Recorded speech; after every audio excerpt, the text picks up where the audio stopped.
What's going on, guys? Brandon Lewis here with a truncated Big 7, a second bite at the apple. Tennessee lawmakers may take another shot at legislation that would keep Tennessee taxpayers from footing the bill for illegal aliens.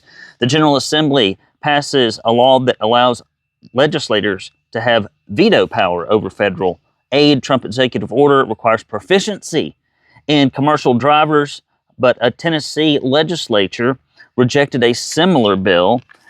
National drag queen middle school teacher to host drag extravaganza at Pride Festival open to kids. Brandon Lewis here with the TenCon Big 7 truncated weekend update.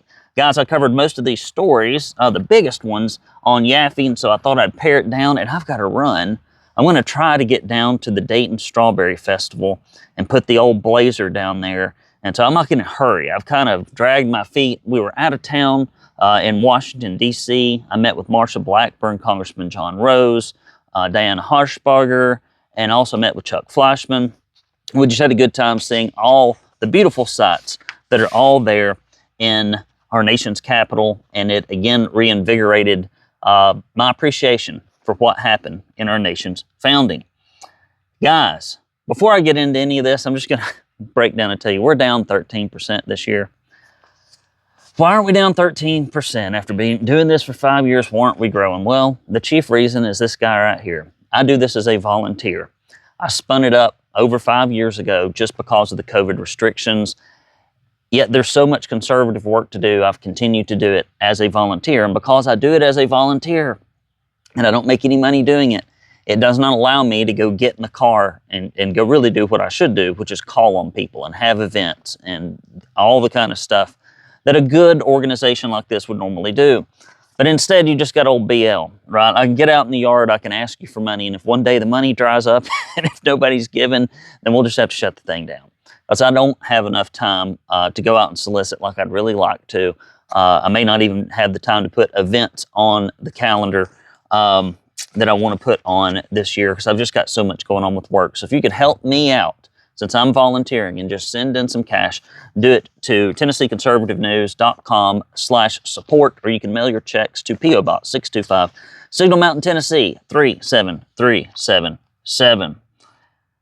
Guys, a second bite at the apple. Lawmakers may take another shot at the illegal immigration bill, allowing the disenrollment of illegal students. You heard me report on Michael Yaffe's show that our own local school board essentially rejected any idea that we would not fund illegal alien education through taxpayer methods. Yet when we did a poll, it's like 78% issue. So there's this huge disconnect in our state between the GOP politicians who profess to really want to do something about illegal immigration, people that run as Republicans, and then what they do when push comes to shove on their votes. And they're just as far as the East as the West. They ought to run as independents or Democrats in many cases. They just don't do it. Back to the story. Tennessee lawmakers may bring back legislation next year that would allow school districts the option of disenrolling or refusing to enroll illegal students. While other states like Texas, Oklahoma, Indiana, and New Jersey try to do something similar, Tennessee's iteration reportedly got the closest to becoming law, which is so sad, right? These other states that are supposed to be conservative, they can't even pass simple legislation that says we're not paying for illegal alien education at $12,000 per kid per year. We're not doing it. The fact that that's controversial and difficult to get out of Republican majorities just goes to show you that they're not as Republican as they appear to be. The intent of this year's bill was to get current U.S. Supreme Court precedent challenged in court. Plyer versus Doe was a 5-4 Supreme Court decision basically saying in 1982 that states can't deny undocumented children free public education. I think it's a terrible ruling. And all these rhinos will say, well, we can't do it. It's the law of the land. It's on the books. Well, I mean, would the rhinos say the same thing about Roe versus Wade? I'm sure they did. I'm sure they did. We know that they did because so many of these rhinos, even folks that voted for Tennessee's big abortion reform bill, later tried to water it down because they never thought the Supreme Court would overturn it. According to the fiscal note, the legislation itself could lose the state over $1 billion in federal education funding. With only days remaining in Tennessee's 2025 sessions, lawmakers sent a letter to the U.S. Secretary of Education asking for a guarantee from the Trump administration that Tennessee would not lose funding. Absent a response, state lawmakers put legislation on a pause, but plan to bring it back next year. I hope they do. I'll talk to Bo Watson and William Lambert to see if they're willing to do it. I hope they do. Tennessee General Assembly passes law allowing legislators to veto federal aid. A bill sponsored by Republican leadership allows legislators to have veto power over federal grants. Was passed by lawmakers the last day of the 114th General Assembly, according to Representative Bud Halsey. It helps protect Tennessee's financial independence by keeping lawmakers informed and in control of how federal dollars may impact the state budget. Trump executive order requires proficiency for English in commercial drivers, meaning you have to be able to read and write English if you're going to drive a big rig or some commercial outfit. But the Tennessee legislators rejected similar bills.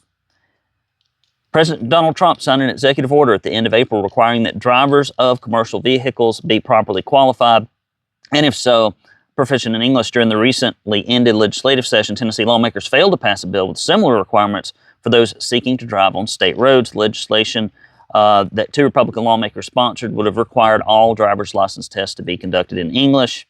Currently, the Tennessee Department of Safety offers the exam in several languages. It was sponsored by Kip Catley, did not make it out of the House Transportation Committee. It was defeated 5 to 3, 4 of the 5 voting against the Republicans.